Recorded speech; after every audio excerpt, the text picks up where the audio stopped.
haka kawai mutum ya sawwala cewa rana ɗaya a je a rutsa da mutane a yi ta harbi a cewa ba yanzu misali idan akramakallah ka ganka ga shugaba Buhari da kuma gwamnan jihar Kaduna Nasir El-Rufai, kamar me zaka ce musu? a zan ce musu su kammala ayyukan da suka fara ne, su ci gaba, su cika ladansu. Kamar me kenan? ba suna son su kashe ni bane? ga fage ga mai doki.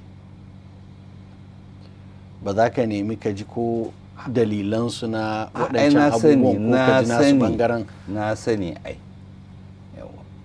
mulki ne iyakanta dai nan duniya ne ko mulki ne iyakanka iyaka kai mulkin kwana nawa ne zai zo ya kare, ita ma rayuwar za ta kare.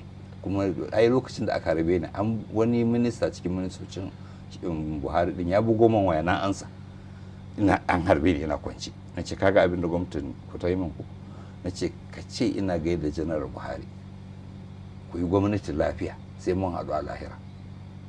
to abin da na ce musu kuma ko zaben ce shi kenan duk abin da za ku yi za mu tsaya gaba ga Allah gobe kiyama, kuma kiyama ba nisa take da shi ba, kamar kibtawan ido muna tsaye gaba ga Allah.